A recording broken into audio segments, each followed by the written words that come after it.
Hola, buenos días, bienvenidos. Estamos comenzando nuestro tiempo devocional en esta mañana. El día de hoy estaremos revisando la segunda parte del capítulo 11 del profeta Isaías, del versículo 10 al 16, para nuestro tiempo devocional que hemos titulado El remanente rehabilitado y gozoso.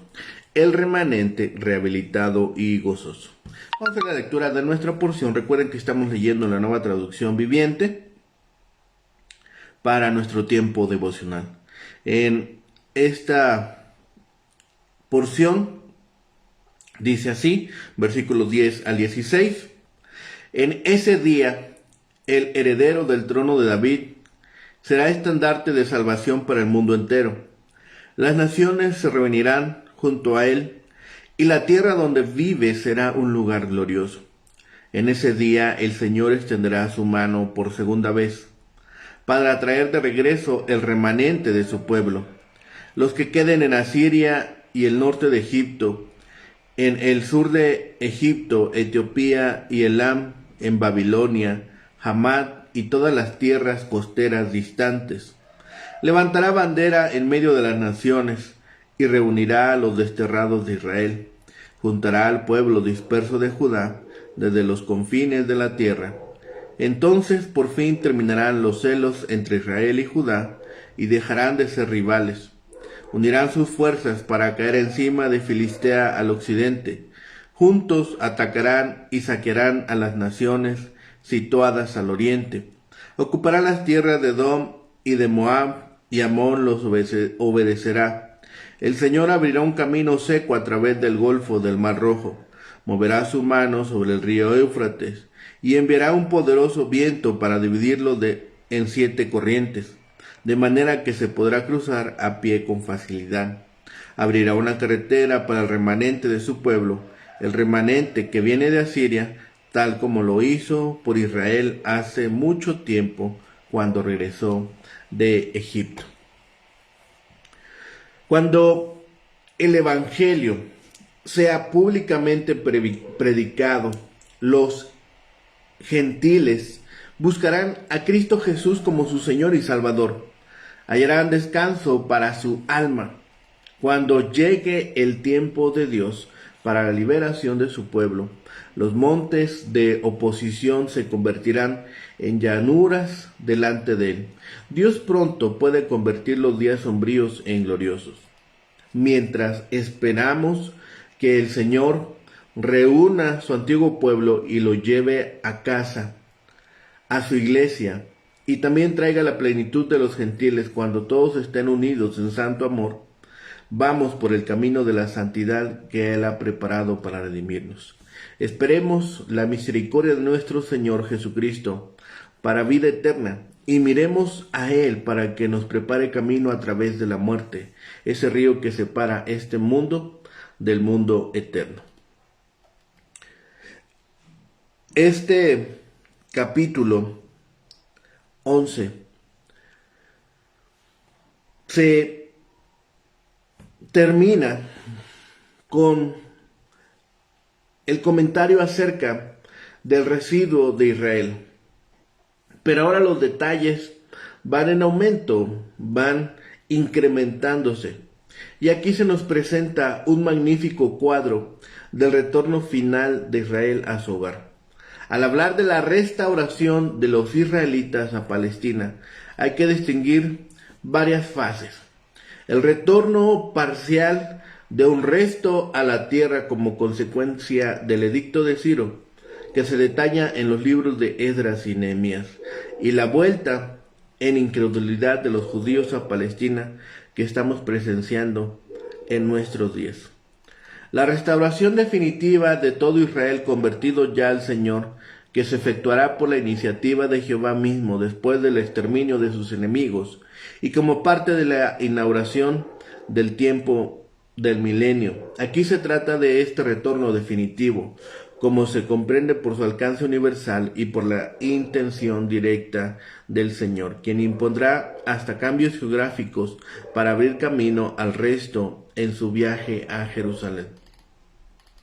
El Mesías entonces será pendón, atrayendo a los gentiles hacia sí mismo, y la habitación de su autoridad será gloriosa. El Señor reunirá de nuevo el remanente de su pueblo de todas las partes del mundo. Judá e Israel, es decir, Efraín, vivirán juntos en paz y se jactarán de sus enemigos, los filisteos, los edomitas, los moabitas y amonitas. La lengua del mar de Egipto, el mar rojo, será secada, y el río, el Éufrates, será reducido a 7 arroyos para que los judíos puedan volver a su tierra. Un camino principal unirá a Asiria e Israel para facilitar el regreso desde el norte. Este capítulo nos habla de este gran retorno. El eco del versículo 10 resuena hasta el versículo 12, destruyendo los linderos de la nacionalidad, mientras enfatiza el hecho de que la salvación depende de un solo nombre bajo el cielo. Este rey es tanto raíz como retoño de la casa real. Observemos también la respuesta voluntaria de las naciones en los versículos 10 y 12. Al mismo tiempo, no todos correrán hacia él. Y surge claro de este pasaje, como asimismo de muchos otros, que los que escojan enemistad hallarán lógicamente la destrucción. La extensión de esta salvación será completa, serán llamados todos a los pies del Señor. La extinción de los celos es la contrapartida humana de los versículos 6 al 9 que revisamos de este mismo capítulo, liberando la combatividad del pueblo de Dios para uso correcto de este. El tema de un éxodo aún mayor será ampliamente desarrollado en los capítulos finales de Isaías, y lo habrá de extender acerca también en el capítulo 19. Por tanto, en este capítulo 11, ¿quién disfrutará de las bendiciones del reinado de paz de Cristo? Isaías nos dice que todas las naciones y el remanente de Judá, la raíz de Isaí, atraerá a él todos los pueblos de la tierra y el resto de su pueblo fiel. Esto señala maravillosamente al Pentecostés y a la obra de Pablo, el apóstol a los gentiles. En ese día, judíos de todo el mundo fueron motivados a escuchar el Evangelio. Hechos 2, del versículo 9 al 11, registra los lugares extranjeros de donde procedían, y después de su primer viaje misionero, Pablo y Bernabé reportaron que los gentiles habían sido convertidos, lo que regocijó en gran manera a los creyentes. Hechos 15:3. ¿Cuánto ha crecido ese pequeño renuevo del principio del capítulo? Era un insignificante brote del tronco de Isaí, pero ahora la raíz de esa vara será el pendón para todas las gentes y las naciones de la tierra. Isaías habla muy elocuentemente de la reunión del pueblo de Dios, quienes vendrían de los 4 puntos cardinales de la tierra. Y así ha ocurrido. La iglesia es la asamblea de los que han sido llamados del mundo por el Evangelio y que creen en Jesús. Los creyentes de todos los pueblos y de todas las razas se han levantado de la tierra. Los creyentes se congregan ahora en un pueblo unido. El Salvador dijo: pero yo, cuando sea levantado de la tierra, atraeré a todos a mí mismo. Juan 12:32. Su cruz ha sido la bandera que atrajo a él a todas las naciones. Bajo el gobierno de la raíz de Isaí sobre judíos y gentiles, las viejas hostilidades desaparecerán. Cuando Roboam, el hijo de Salomón, se convirtió en rey, el Reino Unido se dividió en 2, Israel y Judá. Tal como sucede en este pasaje, Israel a menudo era llamado Efraín. una de las tribus del norte que vino a ser parte de Israel. La división del pueblo de Dios del Antiguo Testamento en Israel y Judá fue un escándalo que los atormentó a ambos a través de toda su historia dividida. Los capítulos iniciales de Isaías comenzaron con la guerra entre Judá e Israel. Peca, rey de Israel, y Resín, rey de Aram o Siria, atacaron a Judá y amenazaron con destruirla.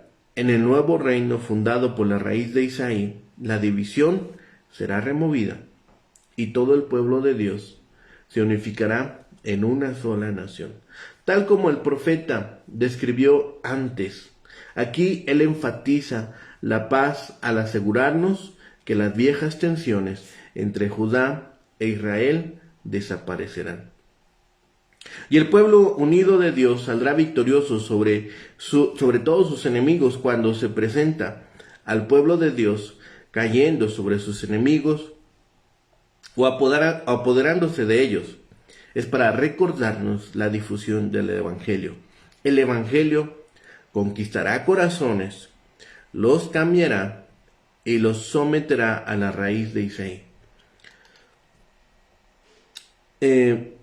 Comentando esta porción donde dice que saquearán también a los de Oriente, es una expresión del avance y el éxito del Evangelio. Isaías describe esta asamblea como un segundo éxodo que saca al pueblo de Dios de Egipto y también del norte. En ambos casos les dará un camino al secar el río Éufrates y hacer posible que su pueblo camine a través de él en sandalias. Recordemos que Dios le mandó a Moisés que extendiera su bastón y cuando lo hizo, las aguas del Mar Rojo se separaron. Luego el Señor envió un cálido viento que secó el lecho del mar para que su pueblo lo pudiera atravesar caminando y sin mojarse. En este segundo éxodo, Dios también quitará los obstáculos del camino y traerá a su pueblo sin peligro. Cuando en el primer éxodo los israelitas vieron que el gran poder divino los había salvado, confiaron en Dios al ver que había usado su omnipotencia en beneficio de ellos para liberarlos de la esclavitud y protegerlos de sus enemigos. Dios hará también lo mismo en la nueva salida. Él secará el mar de Egipto, esa lengua de agua que separa a ese país del Sinaí, y dividirá el río Éufrates en pequeñas corrientes para que su pueblo pueda atravesarlo sin peligro. Jehová usará su gran poder para ayudar a sus fieles. Los creyentes están todavía bajo su cuidado y protección, como lo estuvo Israel en el Mar Rojo. Por tanto, Él siempre vendrá a su rescate para librarlos y protegerlos de sus enemigos. En la época de Isaías, el pueblo no estaba aún exiliado y disperso entre las naciones, y por eso a veces se comenta que este profeta no pudo haber escrito estas palabras, y también por eso concluyen que alguien debió haberlas añadido después de que los judíos regresaron de la cautividad de Babilonia.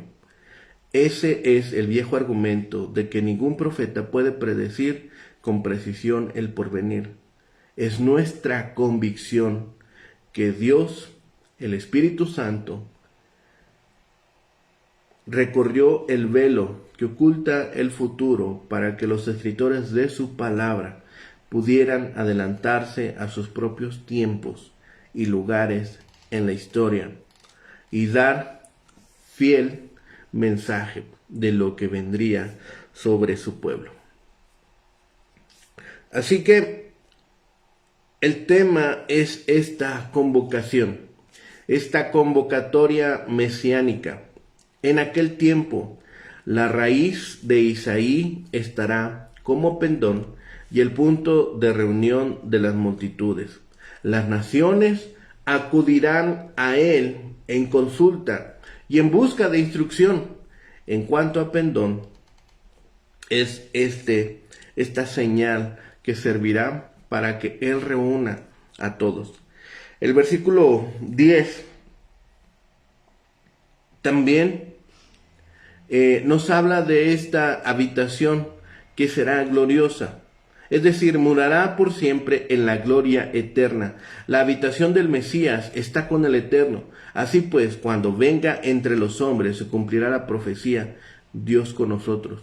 También su morada será famosa como el punto de permanencia de Dios entre su pueblo. De ti se dicen cosas gloriosas, Sión, ciudad de nuestro Dios. Así que el remanente será finalmente rehabilitado y tendrá un gozo completo. El remanente es recobrado. En aquel tiempo, Jehová alzará de nuevo su mano para recobrar a los sobrevivientes de su pueblo en un retorno de la dispersión. Estos son los desterrados de Israel y los esparcidos de Judá. Retornarán de Patros y Etiopía, 2 distritos del valle del Nilo, de Elam y Sinar, 2 distritos de la cuenca de los ríos Tigris y Éufrates, de Hamat, el valle del río Orontes y de las costas del mar, el Mediterráneo. Estos representan simbólicamente los 4 confines de la tierra: el sur, el este, el norte y el oeste. La envidia y la enemistad entre Efraín y Judá serán eliminados y se unirán contra sus enemigos comunes. Los hombros de los filisteos probablemente se refiere a las colinas del Cefela que se encuentran al descender hacia la llanura de oeste de Filistea, la franja de Gaza. Edom y Moab y Amón son las mesetas al sur, al este del río Jordán, al este del Mar Muerto y del Araba. Y esta ruta que seguirá el remanente parece decir que la lengua del mar de Egipto, el Golfo de Suez, se secará, y el río, el Éufrates, o tal vez el Nilo, se dividirá en 7 brazos, por los cuales los hombres podrán pasar con sandalias. Además, habrá un camino que se extenderá a través de las grandes llanuras de la Mesopotamia para el retorno del pueblo del Mesías. Isaías ve este retorno comparable a la disposición de Dios para el éxodo de Israel en el día que subió de la tierra de Egipto. Lo maravilloso es que acabarán los conflictos. Estos conflictos que a diario nosotros escuchamos hoy en las noticias serán eliminados. Efraín y Judá tendrán de nuevo esta unidad.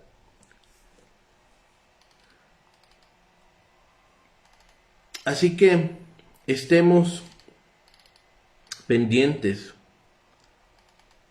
de el cumplimiento de esta promesa, esta profecía, que también es posterior a la ruina de Samaria y al cautiverio de su población, expresó una fuerte añoranza y un anhelo vehemente de parte del profeta, porque también de las 10 tribus del norte se conservará un remanente que se reunificará con el de Judá para formar un solo pueblo, sin los devastadores celos que los habían consumido en el pasado. Este remanente unido volverá a su tierra, en la cual para siempre se habrían borrado las divisiones territoriales. El remanente será recogido y puesto en la tierra prometida. Este llamamiento incluirá a los fieles de ambos reinos, el del sur y el del norte.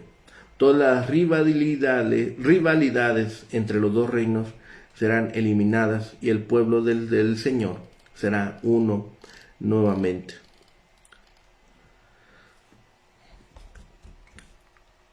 La profecía que vemos esta mañana habla ciertamente del avance y la extensión del reinado del Mesías bajo la figura de Judá en los postreros años del reinado de Ezequías, tras la derrota de Sennacherib. Esta predicción se cumplió en parte cuando las grandes cosas que Dios había hecho por Ezequías y por su pueblo fueron como un pendón o señal para los pueblos circunvecinos. Por este motivo envió el rey de Babilonia a sus embajadores en visita a Ezequías, y Jerusalén mostró su gloria. Muchos israelitas de las tribus del norte que habían sido forzados por el rey de Asiria a emigrar de su país se animaron a regresar a su patria y a ponerse bajo la protección del rey de Judá. Se volvió a cumplir en parte con el edicto de Ciro, cuando un remanente no muy crecido regresó a Palestina, según se nos narra en los libros de Esdras y Nehemías. Su cumplimiento definitivo será en los últimos días.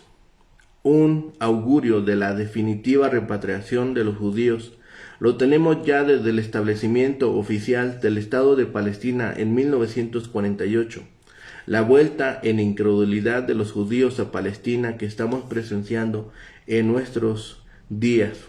Pero como señala el autor Trenchard, la repatriación final que aquí contempla Isaías será llevado a cabo no por la obra de la iniciativa humana, sino por la iniciativa directa y soberana de Dios mismo. Hay varios detalles que podemos retomar de esta porción para nosotros.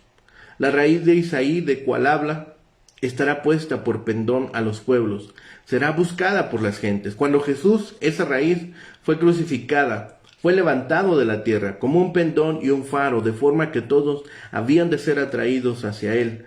Las gentes, esto es, los gentiles, comenzaron a buscar a Jesús cuando aquellos griegos de que nos habla Juan dijeron: queremos ver a Jesús. La vuelta final de los expatriados se describe en los versículos 11 y siguientes, sobre el esbozo de lo que ocurrió en la vuelta de los deportados de Asiria y Babilonia. El Señor mismo alzará su mano para recobrar a los suyos de todos los lugares de los cuales fueron esparcidos. Hasta el final, el pueblo de Dios se halla en continua diáspora. Están esparcidos. Tanto los procedentes del reino del norte como los procedentes de Judá volverán a sentirse como hermanos, procedentes de un Padre común, que no sucede desde hace mucho. Los que se encuentren más allá del Mediterráneo volarán sobre los hombros de los filisteos, como aves de presa que se lanzan sobre su víctima, aunque la figura describe más bien la orografía de Palestina. Los de Oriente eran las tribus árabes que vivían en el desierto oriental. Todo lo que podría impedir o estorbar el regreso de los expatriados o esparcidos será quitado del medio, y secará el Señor Jehová también a el mar. Podría ser el mar Rojo, podría tratarse de una figura sobre algún otro cuerpo de agua. De esta manera, lo que obstaculice será superado. Tanto del lado de Egipto como del lado de Asiria se convertirán en un camino real donde podrán regresar tranquila y fácilmente. Así, estos elementos que vemos aquí esta mañana son importantes porque nosotros podemos ver la final restauración. Efraín, el reino del norte, no tendrá envidia de Judá, el reino del sur, y el reino del sur no tendrá hostilidades con el norte. Reunidos ambos, ocuparán la tierra y derrotarán a sus enemigos. Cuando Israel regrese a su tierra, el inicio del reino milenial, Dios preparará su camino. Dios quitará todos los obstáculos y permitirá que se recobre todo el remanente. Es muy importante que observemos que dice: acontecerá en aquel tiempo. Consiste en una visión profética singular. El pendón será Cristo mismo, este símbolo de reunión. Jesús el Mesías es pendón en el encuentro de las multitudes de todo el mundo. Vendrán personas de todas las naciones al conocimiento de Dios. De este modo, en el Antiguo Testamento, el Señor expresa su preocupación por la salvación de todas las naciones. La misión en el mundo no era una idea nueva para la gran comisión en Mateo 28, la había expresado desde Génesis 12. Esta profecía, que tiene que ver con el segundo éxodo, consiste en un reencuentro de todos los deportados, su unidad en oposición a los enemigos de Dios y la alusión al primer éxodo para mostrar cuánto más grande será el segundo. Así que vendrán de los cuatro confines de la tierra. Los hermanos en conflicto volverán a ser uno solo, y el camino será seguro, debido a que ningún obstáculo estorbará a los cautivos del Señor. Aún no había venido la época de oro, un tiempo de paz, donde los niños podrían jugar con animales que antes eran tan peligrosos. Todo esto no se cumplió con la primera venida de Cristo. Por ejemplo, la naturaleza no ha vuelto a su balance y armonía originales. Romanos 8, versículos 9 al 22. Esta paz perfecta solo será posible cuando Cristo reine sobre la tierra. Pero ¿cuándo volverá a su tierra este remanente del pueblo de Dios? La profecía del Antiguo Testamento a menudo se aplica tanto al futuro cercano como al futuro distante. Judá iría pronto al cautiverio de Babilonia y un remanente regresaría a Jerusalén en el año 537 a.C. por el decreto de Ciro. En las eras venideras, sin embargo, el pueblo de Dios se dispersaría por todo el mundo. Estas ciudades representan los 4 puntos del mundo conocido: Hamad en el norte, Egipto en el sur, Asiria en el este y las costas del mar al oeste. Al final, el pueblo de Dios se reunirá cuando Cristo venga a reinar sobre la tierra. Efraín es la tribu dominante del norte. Se usa otro nombre para Israel. En este caso, el reino del norte es Efraín. Edom, Moab y Amón eran 3 países que colindaban con Judá, junto con Filistea. Fueron las naciones que se regocijaron con la derrota de Judá y le quitaron sus tierras. Se aprovecharon de la situación.